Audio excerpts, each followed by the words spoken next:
মানকানালি যে কসওয়েটা এটা কয়েক মাস ধরেই প্রবলেমটা হচ্ছিল। আগে একটা গর্ত হয়ে গেল, তখন একটা টেম্পোরারি সলিউশন আমরা ভেবেছিলাম। গতকাল যা দেখলাম ওটাতে পরিস্থিতি অনেকটা চেঞ্জ হয়ে গেছে। এখন এখানে পার্মানেন্ট সলিউশনের জন্যই আমাদের এগোতে হবে। কিন্তু পুরোটাই ভেঙে গেছে, আপনি দেখছেন ওখানে জল তো পুরো ওভারটপ করে চলে যাচ্ছে। তো জল একবার কমলে আমরা টেম্পোরারি কিছু একটা, যে যাতায়াতের জন্য কোনো গাড়ি না চলে কিন্তু লোকেরা যেন ক্রস করতে পারে, ওটা আমরা চেষ্টা করব। কিন্তু পার্মানেন্ট সলিউশনের জন্য এমএলএ সাহেবের সাথে কথা হলো। আমরা একটা প্রপোজাল পাঠাবো, ওখানে অ্যাপ্রুভাল হলে তারপরে এটা আগামী বর্ষার আগে যেন শেষ হতে পারে আমরা চেষ্টা করবো। এখানে দুই সাইডে গার্ড রেল করা হয়েছে, যে এখন তো এমনিতেও চলাচল বন্ধ হয়ে গেছে, এটা বার্তাও পৌঁছে গেছে। কিন্তু আমাদের এখানে লোক থাকবে যে এখন কোনো চলাচল না হয়। মানুষও এখন যতক্ষণ জল ক্রস হচ্ছে ততক্ষণ তো কিছুই করা উচিত না। আমরা একটা টেম্পোরারি তারপরে করে দেবো যে হাঁটা চল করতে পারে। পার্মানেন্টের জন্য তো একটু ওয়েট করতে হবে, তারপরেই গাড়িটা অ্যালাউ করবে। কোনো গাড়ি বেরোবে না, হ্যাঁ, এখান থেকে বেরোতে পারবে না। শুধু ফুটব্রিজ। ওটাই আমরা চেষ্টা করছি, টেম্পোরারি সলিউশন ওটাই করতে পারবো। নাহলে বড় সলিউশন এখানে কি ওটা এক্সপেন্সিভ প্রজেক্ট হবে। তো তো এখন আমরা বেশি খরচা করে কিছু একটা টেম্পোরারি করতে পারবো। আগামী বর্ষা আগে হয়ে যাবে। ওটাই আমরা চেষ্টা করবো। এমএলএ সাহেবের একটু আমরা ওনার সাপোর্ট তো অবশ্যই আছে। আমরা ডিপার্টমেন্টে পার্সু করবো যে তাড়াতাড়ি অ্যাপ্রুভালটা হয়। দেখলাম এটা নতুন কিছু নয়, মানকানালি ব্রিজ প্রতি বছরই এটা ভেসে চলে যায়, কিছু কিছু অংশ ভেঙে যায়।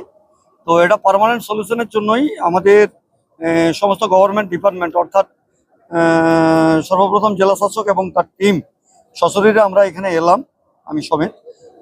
এবারে আমরা এটাকে একটা বছরের মধ্যেই ফ্লাইওভার আমরা এটা করছি। সদ্যমতো মানুষের যাওয়া আসার জন্য এবং দু চাকার যান, ছোট যান যাতে যেতে পারে, যাওয়া আসা করতে পারে, তার জন্য টেম্পোরারি। বর্ষা তো প্রচণ্ড চলছে, বর্ষা না গেলে কোনো কাজ স্টার্ট করা যাবে না। আমরা স্টার্ট করবো বর্ষা চলে গেলেই। পেপারস আমাদের রেডি হবে সমস্তটাই, যে অ্যাডমিনিস্ট্রেটিভ ব্যাপারগুলো থাকে সবগুলোই কমপ্লিট হয়ে গেলে আমরা 1 বছরের মধ্যে এটা কমপ্লিট করব। এটা আমরা আশা রাখছি। আমাদের সম্মানীয় জেলা শাসক মহাশয় তিনিও সেটাই বলছেন। এবং আমরা যে দীর্ঘদিন এই ব্রিজের জন্য দাবি করেছিলাম বিগত 5 বছর, সেটা আবারও প্রমাণিত হলো, যেটা দরকার ছিল। যাক, এবারে আমাদের যে সরকার এসেছে নিশ্চয়ই জনমুখী সরকার এবং মানবী সরকার। আশা করি এটা খুব তাড়াতাড়ি আমরা এটাকে কাজ শেষ করতে পারবো। এলাকার প্রায় 62টা গ্রাম, যে শহর আমাদের বাঁকুড়া শহরের উত্তর অংশের যে 62টা গ্রাম চলাচল করে, তারা প্রত্যেকেই নিষ্কৃতি পাবে।